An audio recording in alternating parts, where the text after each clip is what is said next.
You kena bagi capital 10,000 untuk buka bisnes. Patutkah you jadikan 10,000 tu as a capital ataupun you beli emas dulu dengan wang 10,000 tu then baru you buka bisnes? Soalannya, bolehkan jadikan emas tu sebagai capital untuk buka bisnes? If you want to know the answer, let's go to the video. Hey, salam friends, welcome back to the channel. It's Kawi Marisan here, co-founder of Kafa House Brunei, Brunei's own retail fashion store. And at the same time, I am also an engineer who works offshore. So in this channel, I will share all about tips and productivities just like this one. So if you're new here, consider subscribing to this channel.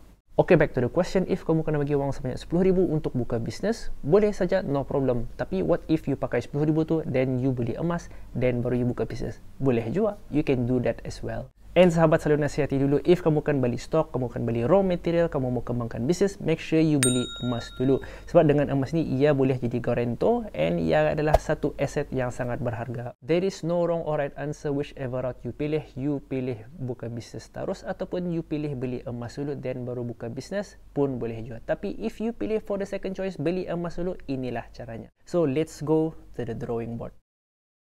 Alright, jom. So actually, just before we start, just to explain a little bit pasal emas ni. So I started investing in emas ni pada tahun 2017, di mana time itu harga emas 1 gram ialah bernilai 70 Brunei dolar. Dan sekarang tahun 2022, 1 gram sudah bernilai 105 ringgit. And kalau bis kita cek dari tahun 2017 ke tahun 2022, ada peningkatan harga emas sebanyak 50%. Okay, so balik cerita awal, kita ni ada wang 10,000 and kita ni mau beli emas untuk buka bisnes. So apa kita ni patut buat? So 10,000 ni of course number one, kita beli emas. Emas tu di mana-mana saja bis kita boleh beli, di OKKY pun boleh atau di public call. And aku selalu beli di public call lah sebab ia ada easy payment plan. Kalau bis kita mau, kita boleh cek di link di bawah. So emas ni terbagi pada 2,999, iaitu emas tulen. Emas tulen ni selalu dikaitkan dengan gold bar, dikaitkan dengan coin seperti dinar.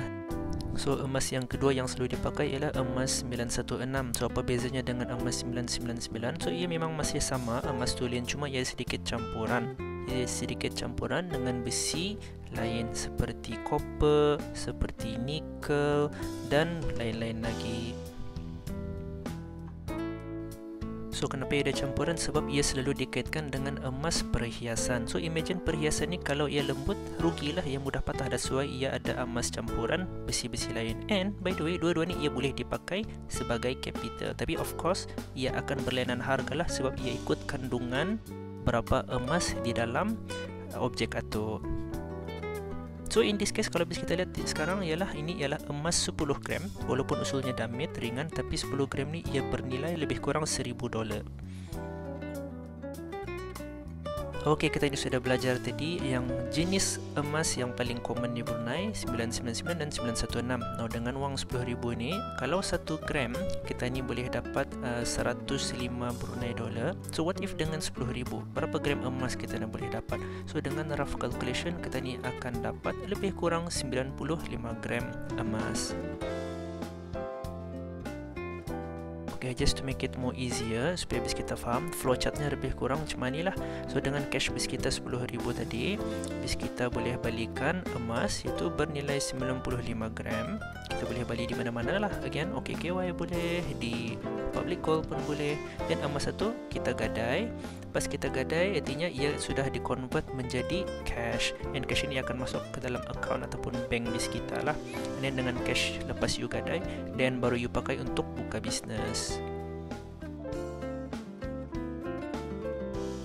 So sedikit explanation pasal menggadai emas ni. So bis kita boleh gadai emas bis kita tu di BIP di Arahno, and mereka akan offer lah berapa rate yang akan diorang bagi. So ia terletak di Serusup, di Seria bagi cawangan Kuala Belait lah.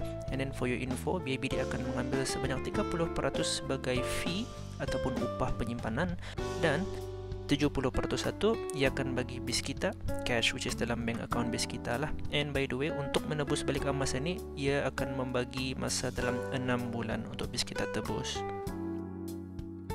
So macam aku cakap tadi, BAB dia akan membagi bis kita dalam 70%. Memang ia akan berkurangan lah dari 10,000 bis kita punya capital, ia akan menjadi 7,000 sahaja. But don't worry about it. Yang penting 7,000 ni ialah bis kita punya cash dan emas yang di bank ataupun bis kita punya duit jua. So 7,000 ni kita pakailah untuk mengembangkan bis kita punya bisnes.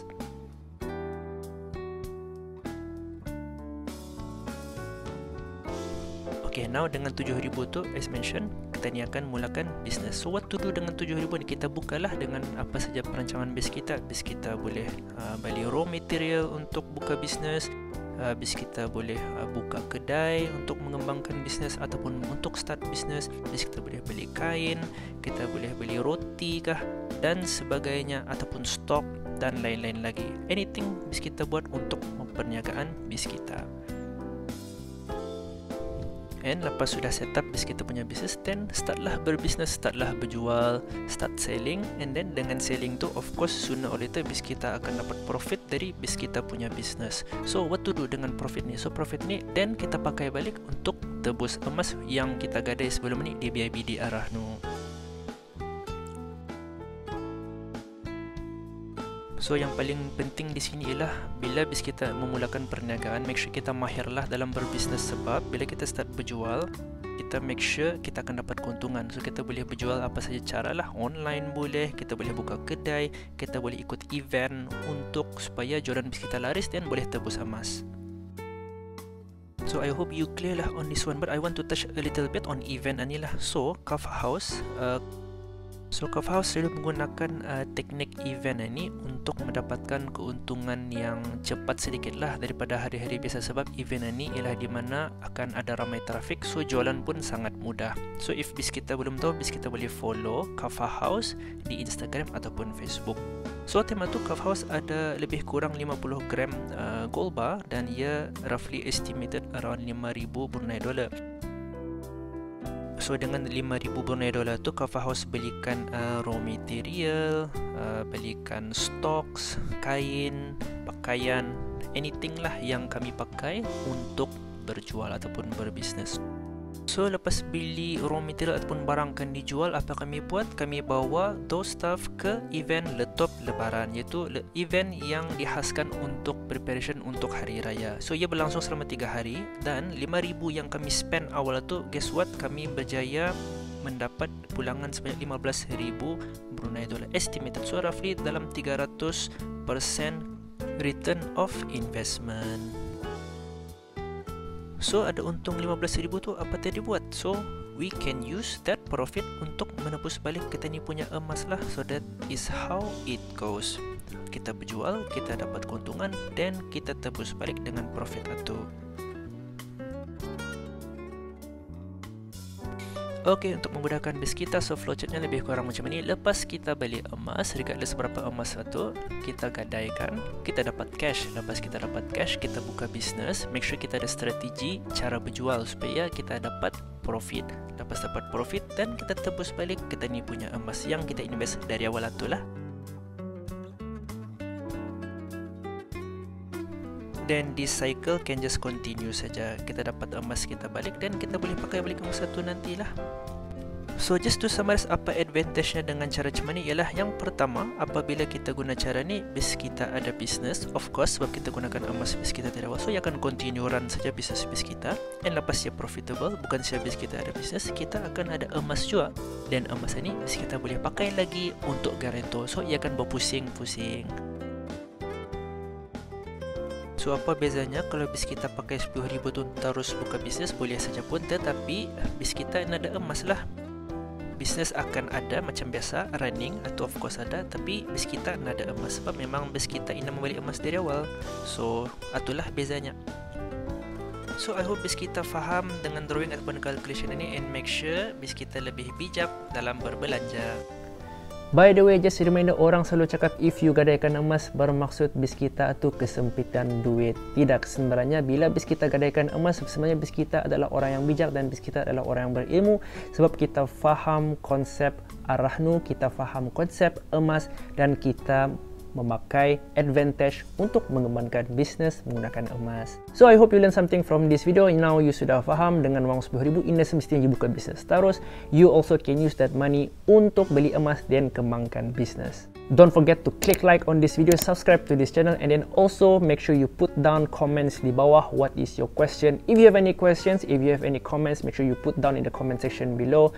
Let me know what do you think about emas and macam mana you kembangkan bisnes.